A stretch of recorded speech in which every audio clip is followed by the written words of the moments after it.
Jai Hind students. Today we are going to discuss about the law of conservation of momentum. This is the last topic of your chapter number 9, force and laws of motion. This is the last topic.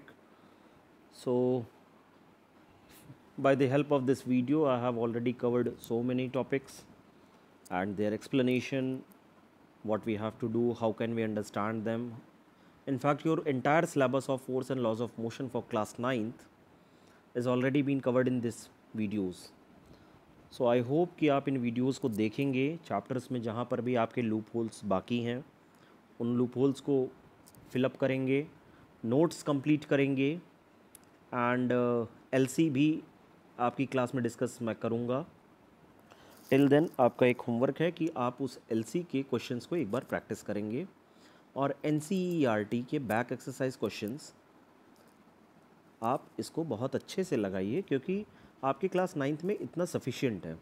If someone wants to do some extra kind of thing in this class 9th or he or she wants to prepare for IIT JEE or NEET such like exams, so he can go with the class 11th book of force and laws of motion. वहाँ पर थोड़ी सी आपको और पढ़ने की ज़रूरत होगी. उसको आप मोटा माटी समझ भी सकते हैं खुद से क्योंकि ऑलमोस्ट आई थिंक कि पूरा बेसिक कॉन्सेप्ट ये इन्होंने जो है यहाँ पर कवर कर दिया है.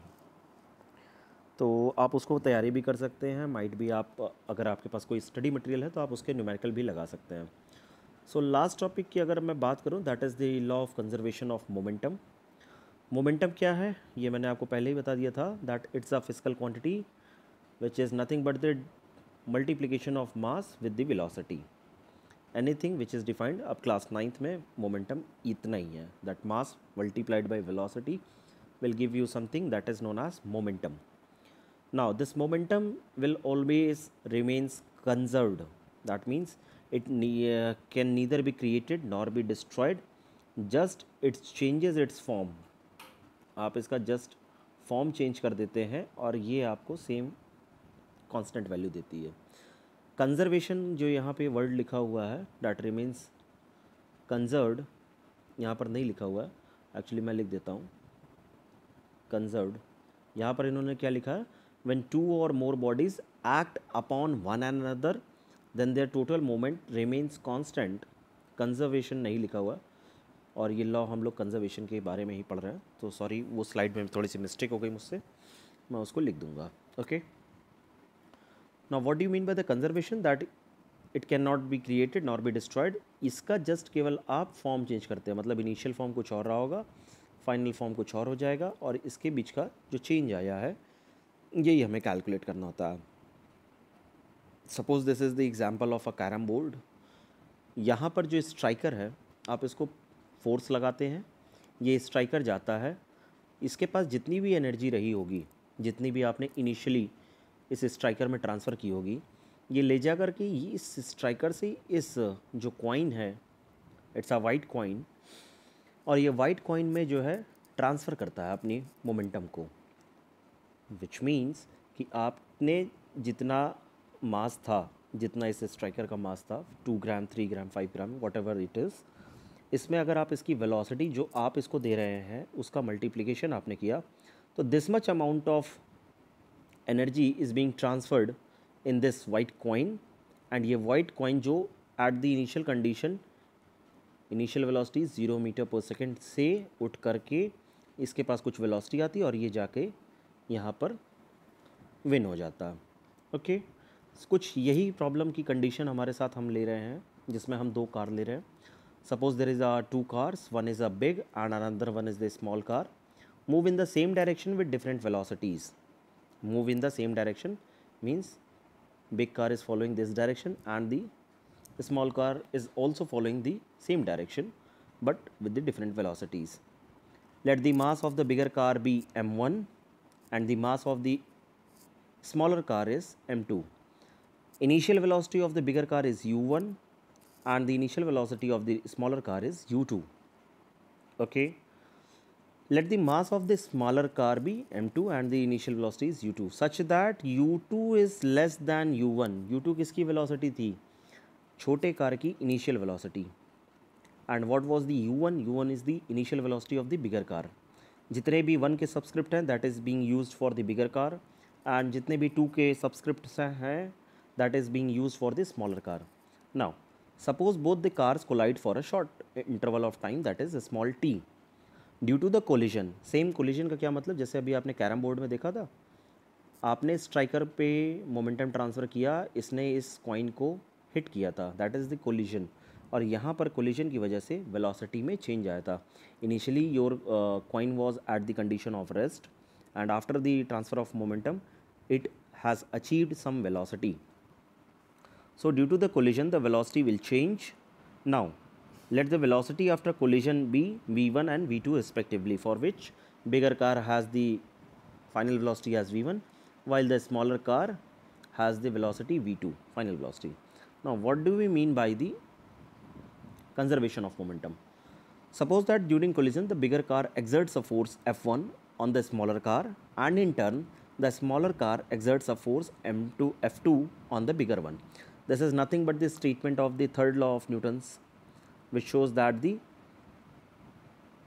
each force or each and every action has equal and opposite reaction. So when they collide with each other, actually what happens, bigger car exerts a force F1 on the smaller car, and in turn according to the Newton's third law of motion, the smaller car will also exert a force F2 on the bigger one. When the force F1 acts on the smaller car, its velocity changes from u2 to v2. जब भी आपके smaller car ने smaller car पर आपका force F1 act किया, तभी उसकी velocity u2 initial velocity से चेंज होकर के v2, यानी ये v2 आपकी फाइनल वेलोसिटी ये चेंज हो जाती है. नाउ हमें पता है कि फोर्स क्या होता है, force is nothing but the mass and acceleration का प्रोडक्ट होता है. So F1 will be equal to, F1 कहाँ पर लग रहा है, F1 force is acting on the smaller car, so the mass of the smaller car m2 multiplied by the acceleration of the smaller car. Now acceleration का term क्या हम first equation of motion से ये जानते हैं, that v is equal to u plus at. यहाँ से acceleration को अगर मैं सब्जेक्ट बना लूँ, it could be written like this v minus u by T.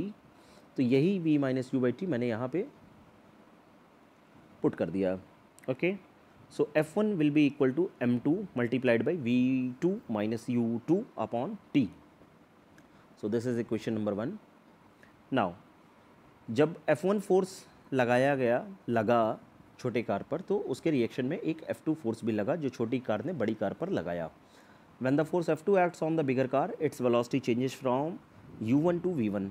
Same process will happen that F2 की वैल्यू किस पर लग रही है, अभी बिगर कार पे लग रही है, तो आपको मास कौन सा लेना पड़ेगा, m1 will be the larger mass and acceleration of the bigger car.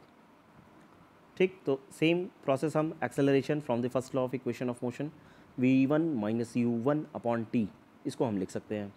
Now according to the Newton's third law, इसको मैंने नाम दिया इक्वेशन नंबर 2. सिर्फ मुझे ये पता है दैट एवरी फोर्स और every action has equal and opposite reaction. तो जो फोर्स बिगर कार ने स्मॉलर कार पर लगाया और जो फोर्स स्मॉलर कार ने बिगर कार पे लगाया, मतलब एक दूसरे का action reaction force, that must be equal but the direction will be opposite.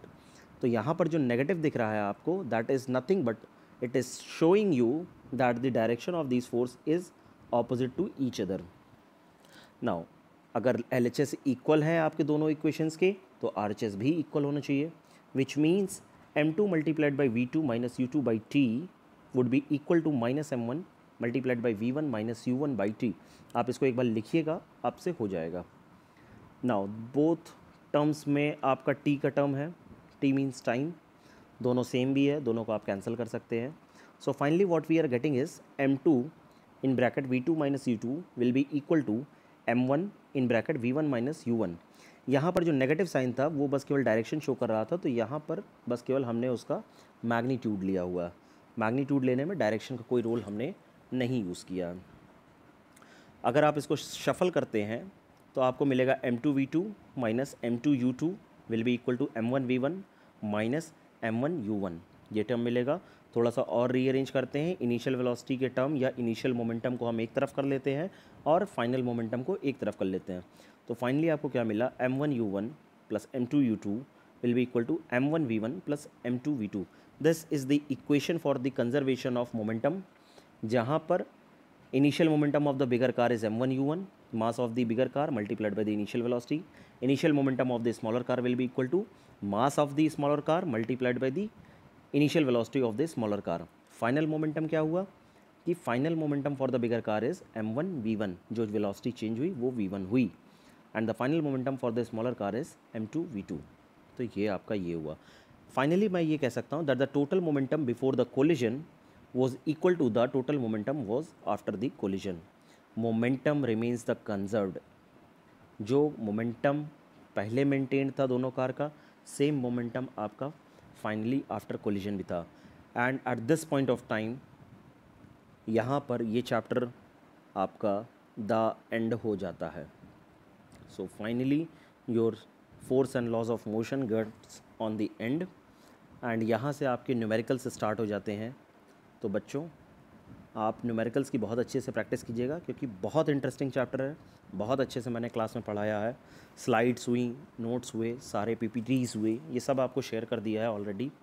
आप पढ़िए, जहाँ नहीं समझ में आएगा वहाँ मुझसे कांटेक्ट कीजिए. You all have my personal WhatsApp number and my personal contact number also.